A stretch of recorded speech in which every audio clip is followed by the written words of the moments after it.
আজকে একটা গুরুত্বপূর্ণ বিষয় নিয়ে কথা বলবো, যা অবশ্যই আমার মতে এটা মেডিকেল এক্সপেরিয়েন্সের জন্য এটা খুবই অর্থবহ হবে।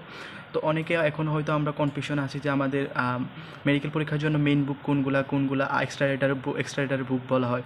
তো আজকে সেই বিষয়গুলো নিয়ে একটু ডিটেলস আলোচনা করতে চাইতেছে। অনেকে আমাকে মেসেজ দিতেছো, ফোন করতেছো যে ভাইয়া মেডিকেলের মেইন বুক কোনগুলা, তারপর এক্সট্রা রাইটারের বই কোনগুলা। তো এই বিষয় নিয়ে আজকে কথা বলবো আর কি। তো প্রথমত আমরা আসি বায়োলজির ক্ষেত্রে আমরা মেইন বুক হিসেবে প্রধানত এটা তো দুইটা পত্র থাকে, একটা হচ্ছে উদ্ভিদ বিজ্ঞান, একটা হচ্ছে প্রাণী বিজ্ঞান। তো উদ্ভিদ বিজ্ঞানের ক্ষেত্রে আমরা মেইনলি আবুল হাসান স্যারের বইটাকে আমরা প্রাধান্য দিব। তারপর প্রাণী বিজ্ঞানের ক্ষেত্রে হচ্ছে কাজী আজমল স্যারের বইটাকে। তারপরে হচ্ছে যদি আমরা কেমিস্ট্রির ক্ষেত্রে আসি, কেমিস্ট্রির ক্ষেত্রে দুই পত্রেই হচ্ছে আমরা হাজারিনাগ স্যারের বইটাকে আমরা প্রায়োরিটি দিব। তারপরে আসছি আমরা ফিজিক্সের ক্ষেত্রে আমরা দুই পত্রে ইসাক স্যারের বইকে আমরা প্রায়োরিটি দিব। এবার আসি আমরা এক্সট্রা রাইটার বা সাপ্লিমেন্টারি যে বইগুলো আছে ওইগুলা। তো ওইগুলোর ক্ষেত্রে আমরা যদি ফার্স্টে বায়োলজির ক্ষেত্রে আলোচনা করি, বায়োলজির তো দুইটা পত্র, একটা হচ্ছে উদ্ভিদ বিজ্ঞান, একটা প্রাণী বিজ্ঞান। তো উদ্ভিদ বিজ্ঞানের ক্ষেত্রে আমরা এই ক্ষেত্রে আলিম স্যারের বই আছে, আজমল স্যারের বই আছে। তারপরে প্রাণী বিজ্ঞানের ক্ষেত্রে আসছে মাজেদা ম্যামের বই আছে, আলিম স্যারেরও প্রাণী বিজ্ঞানের বই আছে, যেটাও পড়ায় অনেকে পড়ে।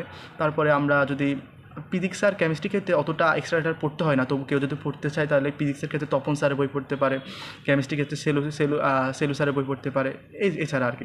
আর ইংলিশ আর জিকের ক্ষেত্রে এটা সবচেয়ে গুরুত্বপূর্ণ বিষয়, কেননা মেডিকেলের টানও এটা আসে ইংলিশ আর জিকে থেকে, কেননা সবাই ফিজিক্স কেমিস্ট্রি বায়োলজি সবাই ভালো করে পড়া যায়।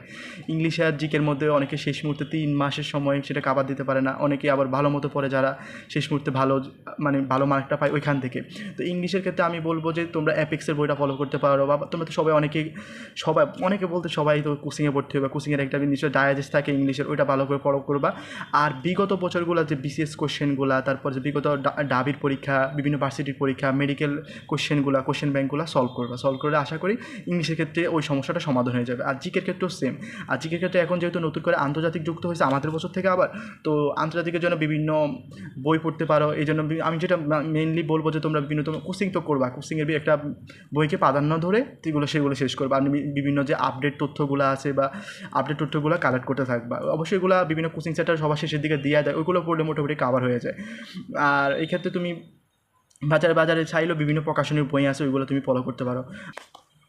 কিছু স্পেসিফিক কথা নিয়ে, যেমন ফার্স্ট টাইমার আসো, সেকেন্ড টাইমার আসো, সবাই তো পরীক্ষা দিবে। এখন ফার্স্ট টাইমারদের নিয়ে প্রথমে কথা বলতেছি।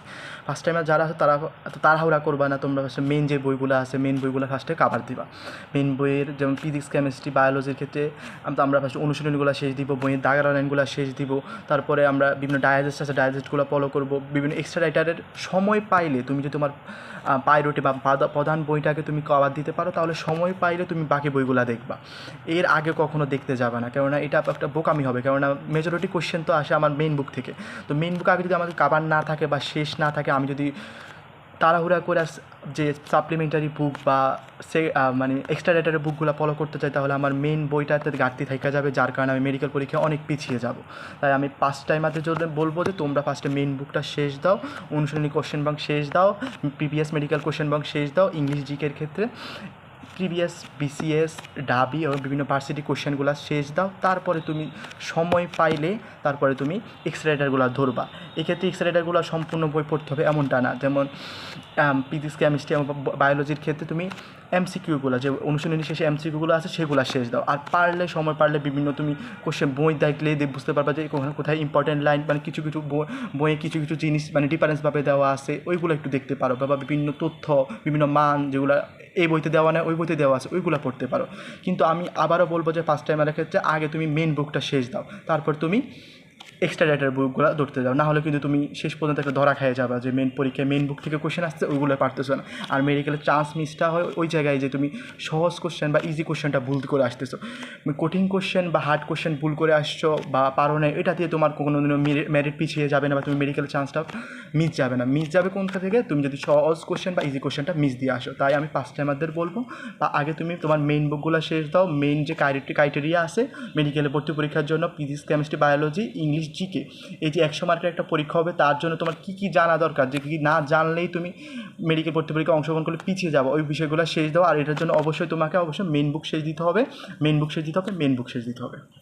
এবার আসি সেকেন্ড টাইমারদের নিয়ে কিছু কথা আর কি।